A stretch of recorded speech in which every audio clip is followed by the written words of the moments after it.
بسم اللہ الرحمن الرحیم نحمده ونصلی علی رسوله الکریم اما بعد اعوذ باللہ من الشیطان الرجیم بسم اللہ الرحمن الرحیم شہر رمضان الذی انزل فیہ القرآن وقال النبی صلی اللہ علیہ وسلم قد اظلکم شہر عظیم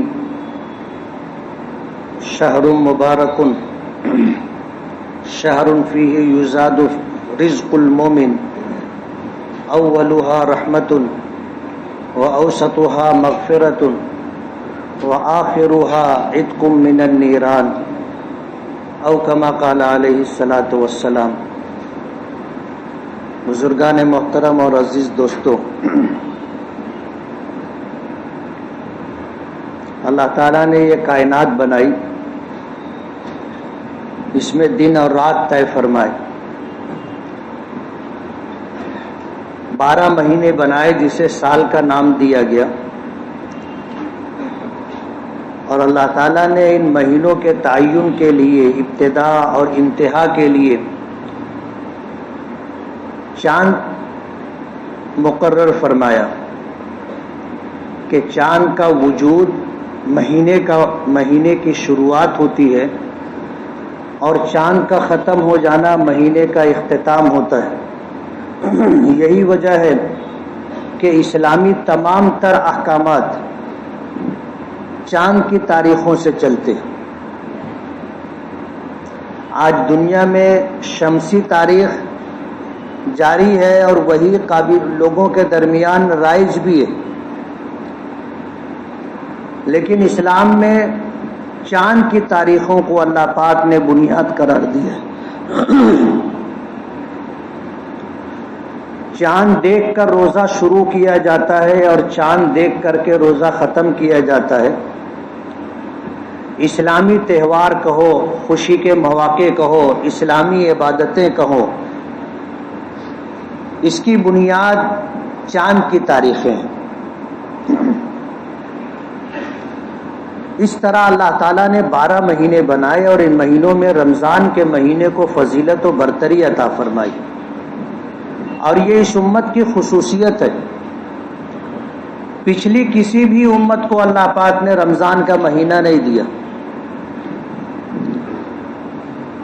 رمضان کے اس مہینے کے تعلق سے قرآن کریم میں اور اللہ کے رسول صلی اللہ علیہ وسلم کی حدیثوں میں جو تفصیلات، فضائل و برکات ملتی ہیں وہ کسی اور مہینے کے تعلق سے نہیں ہے۔ رمضان کی فضیلت کے لیے یہی بات بہت کافی تھی کہ اللہ تعالیٰ نے پورا قرآن پاک اس مہینے میں نازل فرمایا۔ لوح محفوظ سے آسمان دنیا پر قرآن کریم کا نزول رمضان کے مہینے میں ہوا، اور حدیثوں کے دیکھنے سے معلوم ہوتا ہے کہ اللہ پاک نے اسے شب قدر میں نازل فرمایا تھا۔ تو رمضان کی فضیلت ہے، اور اس فضیلت کے لیے قرآن پاک کا نزول ہی کافی تھا، چہ جائے کہ اللہ پاک نے اس میں بے شمار فضیلتیں رکھی۔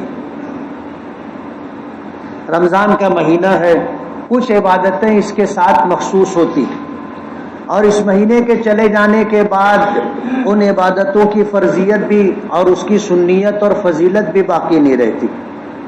جیسے رمضان آتا ہے تو روزے فرض ہو جاتے، اور ہر اس عاقل بالغ مسلمان مرد و عورت پر روزہ فرض ہے جسے اللہ پاک نے رمضان کا مبارک مہینہ عطا کیا۔ اللہ کا احسان ہے، ہمارے شہر میں تو ماحول ہوتا ہے روزے کا، خواتین بھی روزہ رکھتی ہیں، گھر میں ماحول ہے، اور اس ماحول کی برکت سے چھوٹے چھوٹے بچے بھی روزہ رکھ لیتے۔ آپ دیکھو گے دوسرے شہروں میں یہ ماحول نہیں ہے۔ آپ اگر رمضان میں سفر کر کے مالیگاؤں سے باہر کسی اور شہر میں چلے جاؤ تو آپ کو محسوس نہیں ہوگا کہ رمضان کا مہینہ ہے۔ عام مہینوں کی طرح اور عام دنوں کی طرح رمضان دوسرے شہروں میں ہوتا ہے، لیکن اللہ پاک کا احسان ہے ہمارے شہر پر کہ ایک ماحول ہوتا ہے رمضان کا، اور اس ماحول کی برکت سے بہت سارے لوگ جو رمضان کا اہتمام نہیں کرتے وہ رمضان کے اس ماحول کی وجہ سے اہتمام کرنے پر مجبور ہو جاتے۔ گھر میں سبھی روزہ ہیں، خواتین بھی روزہ ہیں، بچے بھی روزہ ہیں، جوان بھی روزے سے ہیں، تو مرد حضرات بھی روزہ رکھنے پر مجبور ہو جاتے۔ ہمارے یہاں دن بھر لوم پر محنت اور مزدوری کرنے والے لوگ بھی روزہ رکھتے، بہت کم ایسے ہوتے ہیں جو روزہ نہ رکھے، خاص طور پر ابھی نئی نسلوں میں جن لوگوں کو مختلف نشے کی عادت ہو گئی ہے ان کے لیے روزہ مشکل ہو گیا ہے، ورنہ ہمارے شہر میں الحمدللہ ماحول ہے اور لوگ اس کا اہتمام کرتے ہیں۔ روزہ خور لوگ منہ چھپاتے، ورنہ دوسرے شہروں میں جو روزہ خور لوگ ہوتے ہیں ان کو کوئی ایسی بات محسوس نہیں ہوتی کہ ان کو روزہ نہ رکھنے سے حیا آتی ہے۔ اللہ نے رمضان کا مبارک مہینہ عطا کیا، آج دوسرے عشرے کا آخری دن، نبی کریم صلی اللہ علیہ وسلم نے فرمایا کہ اس مہینے کا پہلا عشرہ رحمت ہے، خوش نصیب ہیں وہ لوگ جنہوں نے پہلے عشرے کا اہتمام کیا۔ ظاہر بات ہے جو دن چلے گئے وہ دوبارہ نہیں آتے، اب یہ رمضان تو سال بھر کے بعد آئے گا۔ پہلا عشرہ جن لوگوں نے وصول کر لیا یہ ان کی سعادت اور نیک بختی کی بات، اللہ نے اس عشرے کو رحمت کا عشرہ قرار دیا، اور اللہ تعالیٰ کی رحمت کا ایک معمولی سا حصہ بھی ہم جیسے گنہگاروں کی نجات کے لیے کافی ہے۔ حدیث پاک میں آتا ہے کہ اللہ تعالیٰ نے رحمت پیدا فرمائی تو اس کے 100 حصے کیے، اور ایک حصہ رحمت کا اللہ پاک نے اس دنیا میں اتارا اور تمام مخلوقات میں تقسیم کیا، صرف انسان نہیں، جتنی مخلوقات ہیں انسانوں کے ساتھ ساتھ ان تمام مخلوقات کے درمیان اللہ تعالیٰ نے ایک رحمت کو تقسیم کیا۔ نبی کریم صلی اللہ علیہ وسلم فرماتے ہیں کہ اسی ایک رحمت کا خاصہ ہے کہ بھیڑیے کی خونخوار مادہ جنگل میں اپنے بچے کی پرورش کر لیتی، یعنی اس کے بچوں کے تعلق سے اللہ تعالیٰ نے اس کے دل میں جو جذبہ رحمت ڈالا ہے اس کی وجہ سے وہ اپنے بچوں کی پرورش کرتی ہے۔ اور ظاہر بات ہے کہ یہ حصہ اللہ نے تمام مخلوقات کو دیا ہے، ہم کو بھی ملا ہے۔ یہی وجہ ہے کہ زندگی میں ایسے موڑ اور مواقع آتے ہیں کہ کسی کو دکھ میں، تکلیف میں، مصیبت میں دیکھ کر کے ہماری آنکھوں میں بھی آنسو آ جاتے، ہمارا بھی دل بھر آتا ہے۔ یہ وہی رحمت کا حصہ ہے۔ حدیث پاک میں آتا ہے کہ اللہ پاک نے رحمت کے 99 حصے اپنے پاس رکھے ہیں اور کل قیامت کے دن اللہ تعالیٰ اس کا استعمال فرمائیں گے۔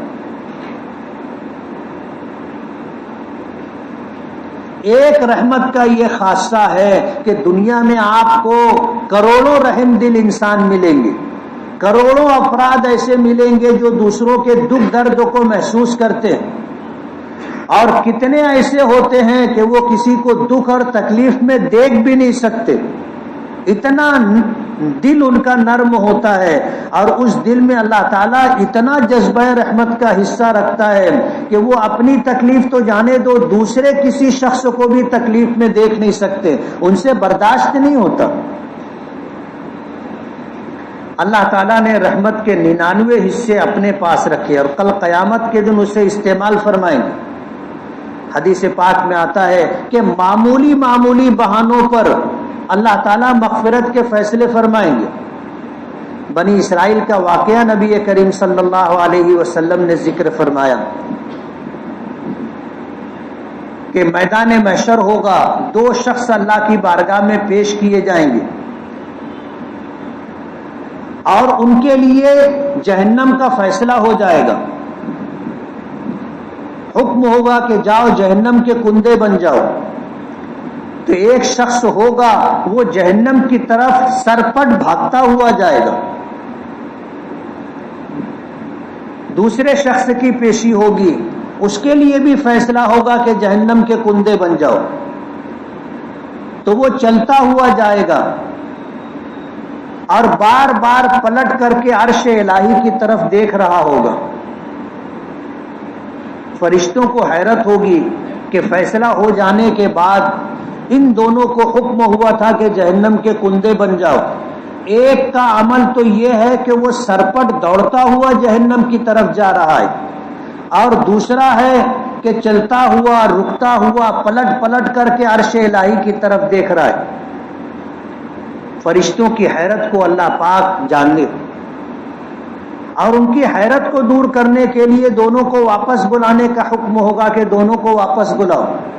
فرشتے دونوں کو لے کر کے اللہ کی بارگاہ میں آئیں گے، تو اللہ پاک اس شخص سے پوچھیں گے جو دوڑتا ہوا جا رہا تھا کہ جہنم کوئی بہت اچھی جگہ ہے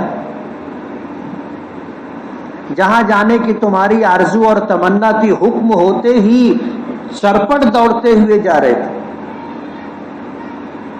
تو وہ شخص اللہ کی بارگاہ میں عرض کرے گا کہ اللہ، ساری زندگی تیری نافرمانی کی، تیرے حکموں کو توڑا، منمانی زندگی گزاری، آج اس کی سزا میں جہنم کا فیصلہ ہوا۔ جہنم کا فیصلہ ہو جانے کے بعد دل میں یہ بات آئی کہ ساری زندگی تو اللہ کے حکموں کی خلاف ورزی کی ہے، آج اللہ پاک کا حکم ہے جہنم میں جانے کا، تو اللہ کے اس حکم کی تعمیل اس طرح ہو کہ تعمیل دکھے، اس لیے میں دوڑتا ہوا جا رہا تھا، ورنہ جہنم کوئی اچھی جگہ نہیں ہے، وہ تو تیرا عذاب ہے، لیکن تیرے حکم کی تعمیل میں نے اس طرح کی کہ میری تعمیل دکھے، اس لیے دوڑتا ہوا جا رہا تھا۔ دوسرے سے پوچھا کہ تجھ کو بھی تو یہی حکم ہوا تھا، تو نے اس طرح عمل کیوں نہیں کیا؟ حدیث پاک میں آتا ہے کہ وہ شخص عرض کرے گا کہ اللہ، ہم نے دنیا میں تیرے محبوب سے یہ سنا تھا، ان کی یہ بات ہمارے کانوں تک پہنچی تھی کہ اللہ تعالیٰ نے رحمت پیدا فرمائی اور اس رحمت کے 100 حصے کیے، ایک حصہ رحمت کا پوری دنیا میں تمام مخلوقات میں تقسیم کیا، اور 99 حصے رحمت کے اللہ نے اپنے پاس رکھے، اور کل قیامت کے دن اللہ پاک ان رحمتوں کو استعمال کرے گا۔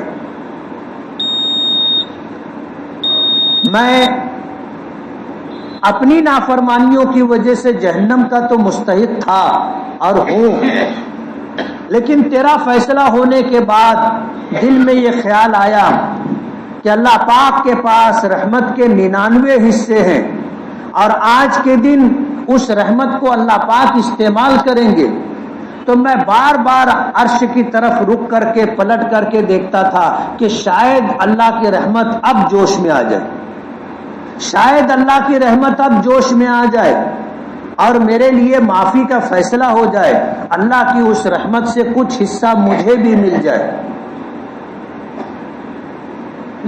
اللہ پاک نے دونوں کو جنت میں جانے کا حکم دیا، ایک کو تو اس لیے کہ اس نے ہمیشہ نافرمانی کی تھی، لیکن جب اللہ پاک کا فیصلہ ہوا تو اللہ پاک کے فیصلے کو اس طرح قبول کیا کہ اپنے عمل سے اس کو دکھایا کہ جہنم میں جانا ہے تو دوڑتے ہوئے جہنم کی طرف، اور دوسرے شخص کو اس لیے کہ اس نے اللہ کی رحمت کو آواز دی تھی، اور اللہ کی بارگاہ میں یہ عرض کیا تھا کہ تیرے محبوب نبی نے فرمایا ہے کہ رحمت کے 99 حصے آپ نے اپنے پاس رکھے ہیں، اور کل قیامت کے دن اپنے گنہگار بندوں کے لیے استعمال کیے جائیں گے۔ تو میں رک رک کر کے دیکھ رہا تھا کہ شاید اللہ کی رحمت اب متوجہ ہو جائے اور میرے لیے فیصلہ تبدیل ہو جائے، اس لیے میں رک رک کر دیکھ رہا تھا۔ تو اللہ پاک نے پہلے عشرے کو رحمت بنایا، جن لوگوں نے پہلے عشرے کا اہتمام کیا انہیں یقیناً اللہ پاک کی رحمت سے حصہ ملے گا، دوسرا عشرہ مغفرت کا، وہ بھی آج آخری دن ہے، ختم ہو گیا۔ جن لوگوں نے اس کا اہتمام کیا انہیں یقیناً اللہ کی مغفرت حاصل ہوگی۔ آخری حصہ اب جو شروع ہونے والا ہے یہ جہنم سے نجات اور خلاصی کا ہے۔ ہر مومن کی یہ تمنا ہوتی ہے کہ اللہ پاک اسے جہنم سے محفوظ رکھے۔ اللہ نے جنت پیدا فرمائی تو فرمایا کہ جنت میری رحمت ہے، جہنم بنائی تو فرمایا جہنم میرا عذاب ہے۔ جسے میں نوازنا چاہوں گا اسے جنت میں ڈالوں گا، اور جسے سزا دینا چاہوں گا اسے جہنم میں ڈالوں گا۔ تفصیل کا موقع نہیں ہے۔ اللہ نے جنت بنائی، حضرت جبرائیل کو بھیجا، جاؤ دیکھ کر کے آؤ۔ جبرائیل گئے، دیکھ کر کے آئے۔ اللہ نے پوچھا کیسی ہے؟ حضرت جبرائیل کہنے لگے کہ اللہ جنت تو جنت ہے، اس کے بیان کرنے کے لیے الفاظ نہیں ہے۔ اللہ نے فرمایا کہ جنت میری رحمت ہے۔ حضرت جبرائیل کہنے لگے کہ جن لوگوں کے لیے بنائی گئی ہے، انسانوں کے لیے، ان میں سے کوئی بھی ایسا نہیں ہوگا جو جنت میں نہ جائے، سب جنت میں جانا چاہیں گے۔ پھر اللہ پاک نے جنت کو مکارے سے گھیر دیا، چاروں طرف سے مکارے سے اسے گھیر دیا، اور جبرائیل سے کہا جاؤ دیکھ کے آؤ۔ جبرائیل گئے، دیکھ کر کے آئے تو کہنے لگے کہ اللہ اب تو جانا مشکل ہے، اب جانا مشکل ہے۔ 5 وقت کی نماز پڑھنی پڑے گی، رمضان کے روزے رکھنے پڑیں گے، صاحب نصاب ہو تو زکوٰۃ دینی پڑے گی، صاحب استطاعت ہو تو حج کرنا پڑے گا، ساری زندگی اللہ کے حکموں کی تعمیل کرنی پڑے گی۔ من چاہی زندگی چھوڑ کر کے اللہ اس کے رسول کے حکموں کی تعمیل کرنی پڑے گی۔ جب یہ سب کچھ کریں گے تو جنت میں جائیں گے، اب تو مشکل ہے جانا۔ پھر اللہ پاک نے جہنم دیکھنے کے لیے بھیجا، حضرت جبرائیل گئے، جہنم دیکھ کر کے آئے۔ اللہ نے پوچھا کیا ہے؟ کہ اللہ جہنم تو تیرا عذاب ہے، کوئی بھی نہیں جانا چاہے گا، کوئی بھی نہیں جانا چاہے گا۔ پھر اللہ پاک نے جہنم کو خواہشات سے گھیر دیا، اور پھر جبرائیل سے کہا کہ جاؤ دیکھ کر کے آؤ۔ حضرت جبرائیل گئے اور جا کر کے آئے تو کہنے لگے اب تو سبھی وہاں جائیں گے۔ جنت کو خواہشات سے گھیر دیا گیا۔ آدمی مالدار بننا چاہے تو نہ حلال دیکھے گا نہ حرام دیکھے گا، بس اس کی خواہش پوری ہونا چاہیے کہ وہ مالدار ہو۔ جہنم خواہشات سے اللہ نے اسے گھیر دیا۔ اب ہر آدمی جانا خواہشات کی تکمیل کرے گا تو ان خواہشات کو پورا کرنے کی وجہ سے اسے جہنم میں جانا ہوگا۔ ظاہر بات ہے، نفس آزادی چاہتا ہے، نفس من مانی وقت گزارنا چاہتا ہے، من مانی کام کرنا چاہتا ہے، ہر ایسا کام جو نفس پر شاق گزرے نفس اس کے لیے تیار نہیں ہوتا۔ اسی لیے اقبال کو کہنا پڑا تھا کہ کس قدر تم پہ گراں صبح کی بیداری ہے، ہم سے کب پیار ہے ہاں نیند تمہیں پیاری۔ آدمی سونا چاہتا ہے، اس کی خواہش ہے، اللہ کا حکم ہے کہ صبح صادق ہو تو اٹھنا ہے، اور پھر اذان ہو تو مسجد جا کر باجماعت نماز ادا کرنی ہے، نیند قربان کرنی پڑے گی، سونے کی خواہش چھوڑنی پڑے گی، نرم و گرم و بستر چھوڑ کر کے اٹھ کر آنا ہوگا، نمازیں پڑھنی پڑے گی، روزہ رکھنا پڑے گا۔ آج تو ماحول ہے ہم لوگوں کے لیے، ایسے ماحول میں روزہ رکھنا مشکل نہیں ہے، بلکہ لوگ ایسا کہنے لگ جاتے ہیں کہ اگر ایسے ہی رہے گا تو سال بھر بھی روزہ رکھ سکتے ہیں۔ 20 دن روزہ رکھنے کے بعد عادت ہو گئی۔ اب یہ سلسلہ اگر چلتا رہے تو آدمی سال بھر کا بھی معمول بنا سکتا ہے۔ 20 دن میں آدمی کے روزے کی عادت ہو گئی ہے۔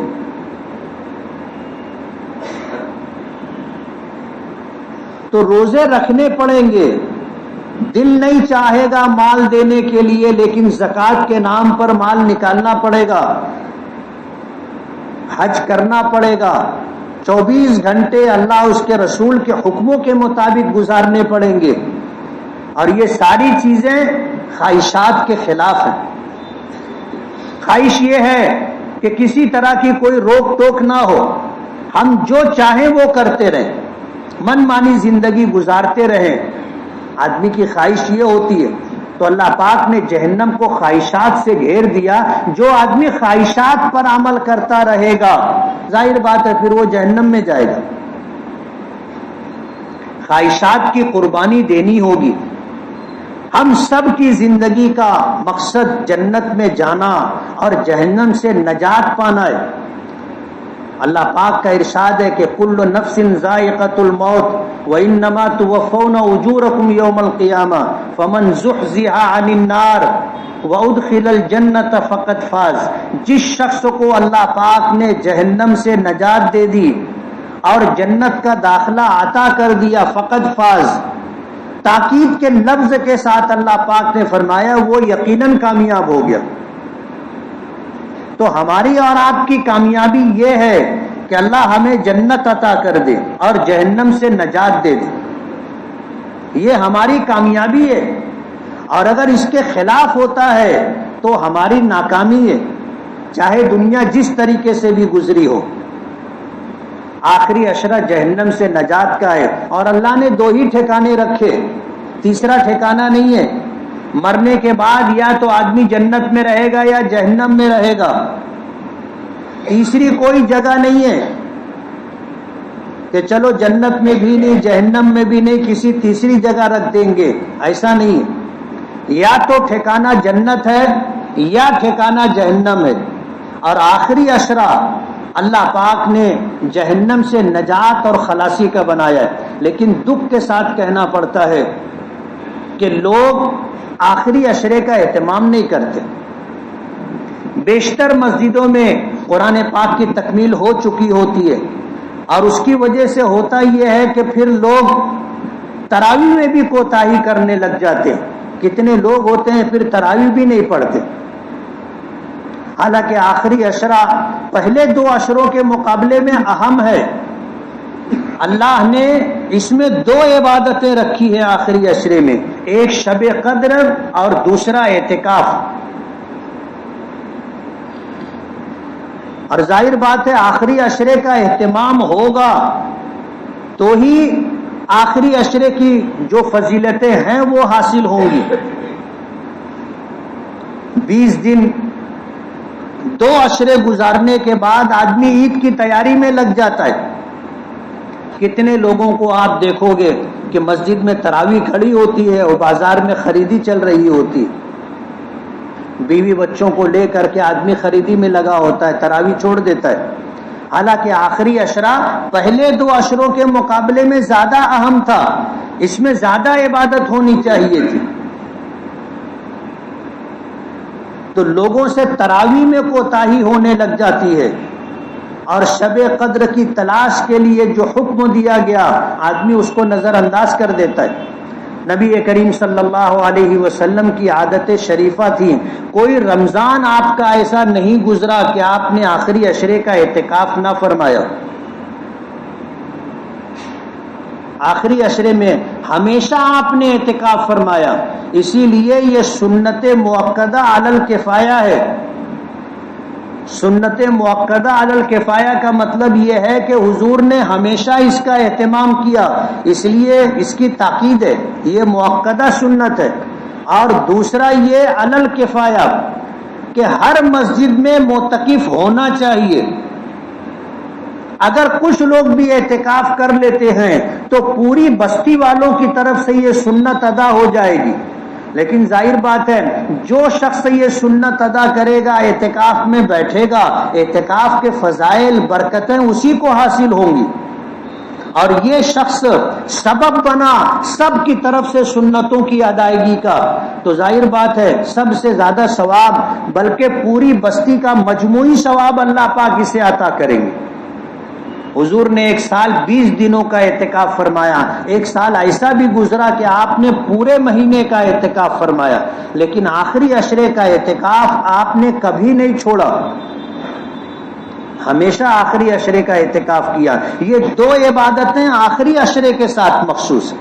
اب جو آدمی اعتکاف میں بیٹھے گا اسے شب قدر یقیناً ملے گی، حتیٰ کہ اگر اس رات میں اس نے مغرب کی نماز پڑھی، عشاء کی نماز پڑھی، تراویح پڑھی، سو گیا، کچھ نہیں کیا، فجر کی نماز پڑھی، تو اعتکاف کی عبادت تو اس کی جاری ہے.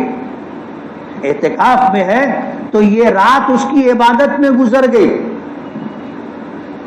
اس رات میں 2 نمازوں کا، فرض نمازوں کا ادا کر لینا اور پھر اعتکاف کی برکت سے اعتکاف کی عبادت کے ساتھ شب قدر کا گزار لینا، شب قدر کا مل جانا ہے.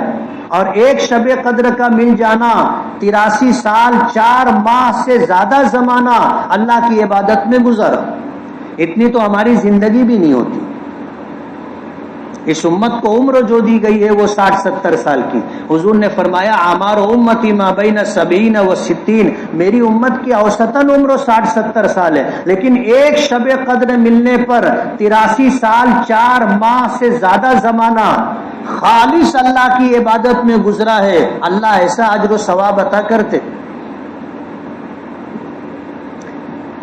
علماء نے لکھا ہے کہ اگر پورے عشرے کا اعتکاف نہ کر سکے تو کم سے کم طاق راتیں اعتکاف کی نیت کے ساتھ آدمی مسجد میں گزار لے. 5 راتیں ہیں، سال کے 365 دن ہوتے ہیں. 5 راتیں آدمی شب قدر کی تلاش میں اللہ کے گھر میں گزار دے، شب قدر مل جائے گی. تو یہ 2 عبادتیں اس آخری عشرے کے ساتھ مخصوص ہیں، شب قدر اور اعتکاف. ایسے پورا مہینہ اعتکاف کیا جا سکتا ہے اور رمضان کی ہر رات میں عبادت کی جا سکتی ہے، لیکن حضور نے پہلے عشرے کا اعتکاف فرمایا، پھر دوسرے عشرے کا اعتکاف فرمایا.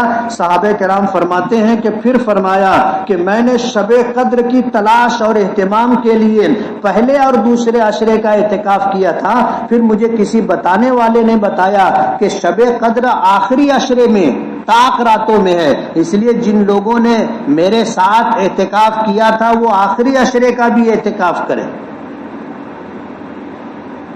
10 دن کا اعتکاف نہیں ہو سکتا، طاق راتوں کا اہتمام کرنا چاہیے. پتہ نہیں زندگی کتنی ہے، کب بلانا آ جائے. رمضان کا مبارک مہینہ اللہ نے عطا کیا اور رمضان کے اعمال میں اللہ نے تاثیر، مغفرت کی تاثیر رکھی ہے کہ آدمی اگر اہتمام سے روزہ رکھتا رہے، تراویح پڑھتا رہے اور اپنے اوقات کا صحیح استعمال کرتا رہے تو انشاءاللہ رمضان اس کے لیے مغفرت کا سبب بنے گا. اللہ تعالی ہم تمام کو عمل کی توفیق عطا فرمائے. وآخر دعوانا الحمدللہ رب العالمین. جن ساتھیوں نے سنتیں نہ پڑھی ہوں وہ سنت پڑھ لیں.